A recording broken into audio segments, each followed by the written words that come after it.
បាទជំរាបសួរគ្រូបាទនេះជាវីដេអូបង្ហាញអំពីរបៀបក្នុងការធ្វើសិភៅអត្ថលេខសិស្សសម្រាប់ឆ្នាំសិក្សាថ្មីអញ្ចឹងយើងមានសិទ្ធិទាំងអស់មាន4សិទ្ធិគឺមានក្របមុខហើយមានសិទ្ធិបាទព័ត៌មានសិស្សនេះដែលដាក់ថាសិទ្ធិ student ហើយនឹងមានតារាងទី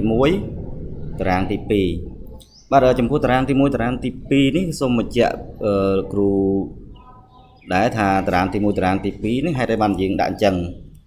ដោយសារនៅក្នុងសិភៅអត្ថលេខរបស់យើងគឺមាន2ផ្នែកបានន័យថាមានទំព័រ1ទំព័រ2ហើយទំព័រ1ទំព័រ2ហ្នឹងគឺបានតព័ត៌មានគ្នាបានន័យទិន្នន័យវាត្រូវតគ្នាគឺដោយសារយើង print ជាមួយនឹងกระดาษ A4 អញ្ចឹងយើងតតែធ្វើអញ្ចឹងបើយើង print ជាមួយនឹងกระดาษA3 នឹងអត់អីជាกระดาษធំហើយយើងបត់ជាសភៅបាទអញ្ចឹងសិទ្ធិទី1ព័ត៌មានសិស្សឬក៏ student នេះអញ្ចឹងសូមលោកគ្រូអ្នកគ្រូបំពេញទិន្នន័យទាំងអស់ហ្នឹងឲ្យបានពេញលេញបានន័យថាទិន្នន័យតាមគំរូរបស់ខ្ញុំនេះគឺគ្រូត្រូវបំពេញឲ្យបានពេញលេញទាំងអស់ហ្នឹងមកបាទហើយមកដល់តារាងទី1អញ្ចឹងពេលដែលចាប់ដើមធ្វើគឺយើងធ្វើនៅតារាងទី1តារាងទី1នេះមុនអញ្ចឹងតារាងទី1លោកគ្រូធ្វើការជ្រើសរើសអត្ថលេខសិស្សបាទកន្លែងនេះគឺលោកគ្រូអាចចែកទៅដើម្បីជ្រើសរើសអត្ថលេខសិស្សទៀតហើយខ្ញុំជ្រើសរើសអត្ថលេខសិស្សឃើញមានការប្រែប្រួលអញ្ចឹងលោកគ្រូជ្រើសរើសទៅតាមលេខរៀងបាទនេះអត្ថលេខរបស់សិស្សនេះលោកគ្រូធ្វើការជ្រើសរើសមកអញ្ចឹងក្នុងមួយស្លឹកកិច្ចការឬមួយទំព័រយើងបាន5នាក់បាទគ្រូជ្រើសរើសមកបាទយើងចុចឲ្យមានសញ្ញាព្រួយនេះសម្រាប់រើសគ្រូបាទយើងចុចឲ្យរើសសញ្ញាព្រួយហ្នឹងមកបាទនេះតារាងទី1អញ្ចឹងគ្រូធ្វើតារាងទី1មួយទំព័របានសិស្ស5នាក់ហើយលោកគ្រូ print មក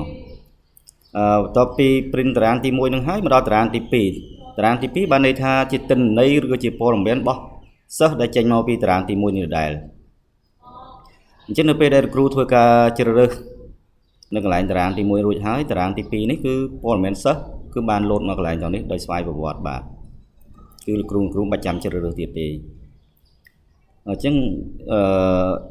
យើងបានសិស្ស5នាក់អញ្ចឹងយើងធ្វើសិស្សបន្តទៀតអញ្ចឹងមិញហ្នឹងគឺយើងដល់លេខរៀង20គុត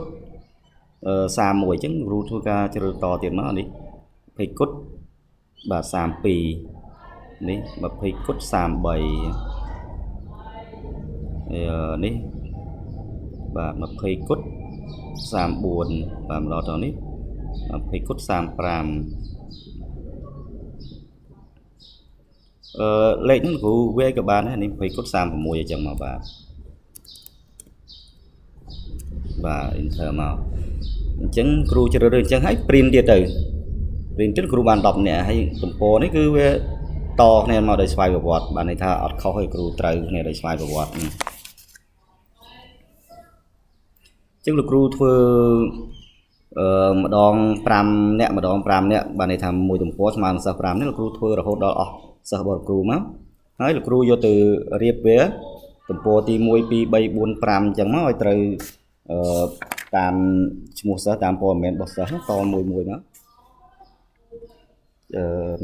ពីការស្រាវជ្រាវគ្រូបាទសូមអរគុណគ្រូបាទ